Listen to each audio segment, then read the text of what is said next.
If A, B, C are real numbers such that AC not equal to 0, then show that at least one of the equations ax square plus bx plus c equal to 0 and minus ax square plus bx plus c equal to 0 has real roots.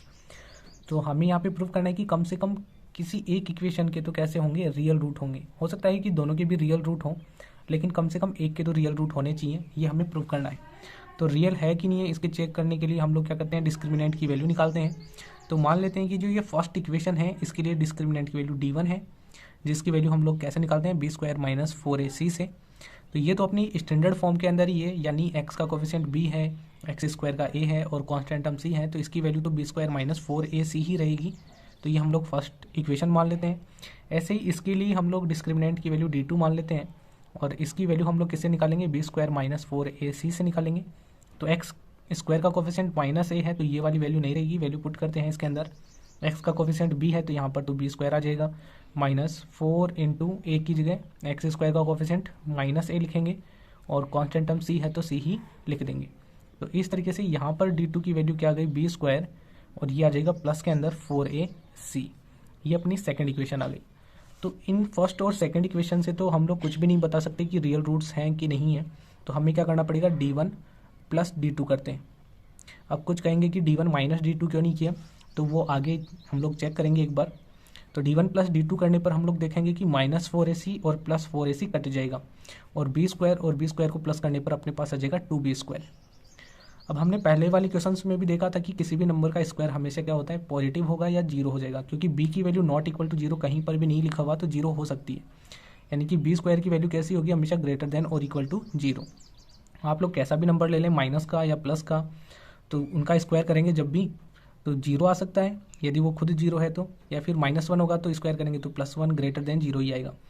तो इससे 2b square की value भी कैसी रहेगी, 2 से multiply करने पर भी जीरो से तो ग्रेटर और इक्वल रहेगी. यदि माइनस का होता तो लेस देन और इक्वल टू जीरो हो जाता. तो यहाँ से d1 प्लस d2 की जो वैल्यू आ गई अपने पास, यदि 2b स्क्वायर ग्रेटर देन और इक्वल टू जीरो है तो d1 प्लस d2 भी कैसा हो गया, ग्रेटर देन और इक्वल टू जीरो. ये अपना कंक्लूजन निकल के आ गया यहाँ से d1 प्लस d2 से. तो इसका मतलब क्या हुआ कि d1 और d2 में से कम किसी एक को तो क्या होना पड़ेगा, जीरो से या ग्रेटर होना पड़ेगा या फिर जीरो के इक्वल होना पड़ेगा. हो सकता है कि दोनों के दोनों ही कैसे हो जाएं, जीरो हो जाएं या जीरो से ग्रेटर हो जाएं, तो वो भी पॉसिबल है. लेकिन इस कंडीशन के अकॉर्डिंग, क्योंकि हमें कम से कम किसी एक के लिए चेक करना है, तो दोनों तो हो सकते हैं, कोई दिक्कत नहीं है, लेकिन कम से कम किसी एक को तो होना ही चाहिए. तो यहाँ पर हम लोग लिखेंगे कि at least one of d1 and d2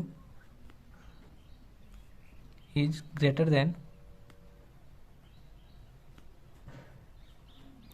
और इक्वल टू जीरो.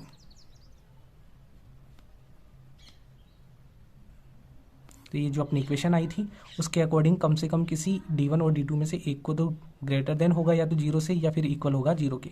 हो सकता है कि दोनों के दोनों भी हो जाएं, तब भी उस केस में तो किसी एक के तो रियल रूट हुए ही. तो यहाँ से हमने देखा यदि किसी एक d1 और d2 में से कोई एक भी ग्रेटर और इक्वल टू हो गया तो कम से कम किसी एक के तो रियल रूट होंगे ही. तो at least one of the two equations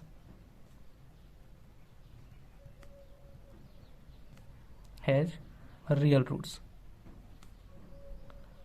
दोनों में से कोई एक यदि ग्रेटर और इक्वल टू होगा तो दोनों में से किसी एक इक्वेशन के तो रियल रूट होने ही वाले हैं. आप लोग इसको एग्जाम्पल से भी चेक कर सकते हैं. तो हमें d1 और d2 की ऐसी वैल्यू लेनी है जिसकी वजह से ये वाली सेटिस्फाई होनी ही चाहिए. जैसे मैं कहूँ कि दोनों ही जीरो हो जाएं, तो जीरो प्लस जीरो तो इक्वल टू जीरो आ गया, अपनी इक्वेशन सेटिस्फाई हो रही है. तो दोनों में से कम एक तो जीरो हुआ कि नहीं हुआ, दोनों हो गए, अच्छी बात है, लेकिन कम से कम किसी एक को तो जीरो होना ही पड़ा इस इक्वेशन को सेटिस्फाई करने के लिए. और हम लोग कह सकते हैं कि जैसे कि मैं कहूँ कि 2 और 1 को प्लस करने पर 3 आ गया जो कि ग्रेटर देन जीरो है. तो अपनी इक्वेशन सेटिस्फाई हो रही है. तो दोनों में से किसी एक d1 और d2 में से किसी एक वैल्यू को तो जीरो से ग्रेटर होना पड़ा.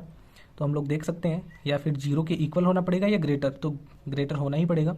इसी तरीके से कोई कह सकता है कि एक 1 हो गया, एक -1 हो गया.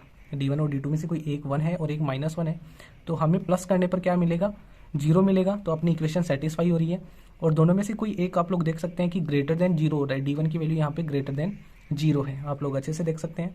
तो किसी एक को तो कम से कम होना ही पड़ा, ग्रेटर देन या फिर इक्वल टू जीरो होना ही पड़ेगा, तभी अपनी इक्वेशन ये सेटिस्फाई कर पाएंगे वो.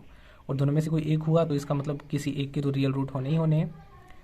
इसी तरीके से कोई पूछ सकता है कि एक 1 हो गया, एक -3 हो गया, तो प्लस करने पर हमें -2 मिलेगा। लेकिन -2 देखिए इस इक्वेशन को सेटिस्फाई नहीं करा, हमें ये इक्वेशन मिली, उसके अकॉर्डिंग हमने ये लाइन्स लिखी हैं। तो -2 हमें यहाँ पर इस इक्वेशन को सेटिस्फाई नहीं करता है, तो ये वाली वैल्यूज़ पॉसिबल ही नहीं है D1 और D2 की। तो उम्मीद आप लोगों को ये क्वेश्चन अच्छे से समझ में आ गया होगा। और साथ ही साथ हमने D1 माइनस D2 क्यों नहीं किया, तो D1 माइनस D2 जब करेंगे तो हम लोग देखेंगे कि D1 में से माइनस करेंगे D2 को, तो b² माइनस b² कट जाएगा, इसका साइन चेंज हो जाएगा -4ac, और ये -4ac अपने पास आ जाएगा -8ac। अब ac की वैल्यू देखो कुछ भी हो सकती है, हम लोग हमेशा ऐसे वाले क्वेश्चंस में स्क्वायर बनाने की कोशिश करते हैं, क्योंकि किसी भी नंबर का स्क्वायर हमेशा इक्वल टू या ग्रेटर देन 0 होगा। अब ac की वैल्यू यदि माइनस की है तो D1 माइनस D2 पॉजिटिव आ जाएगा, और यदि ये प्लस का है तो ये माइनस का आ जाएगा। तो इस केस में हम लोग कुछ भी इनके बारे में नहीं बता पाएंगे, तो D1 माइनस D2 ये नहीं करेंगे। और D1 प्लस D2 करने का फ़ायदा क्या हुआ कि हमें नंबर का स्क्वायर मिला, तो इसलिए हम लोग D1 प्लस D2 यहाँ पे कर रहे थे। तो हमेशा स्क्वायर बनाने की कोशिश करनी है ताकि उसके बारे में कुछ हम लोग कंक्लूजन निकाल सकें। तो इसी तरीके से मिलते हैं नेक्स्ट वीडियो के अंदर। Thank you.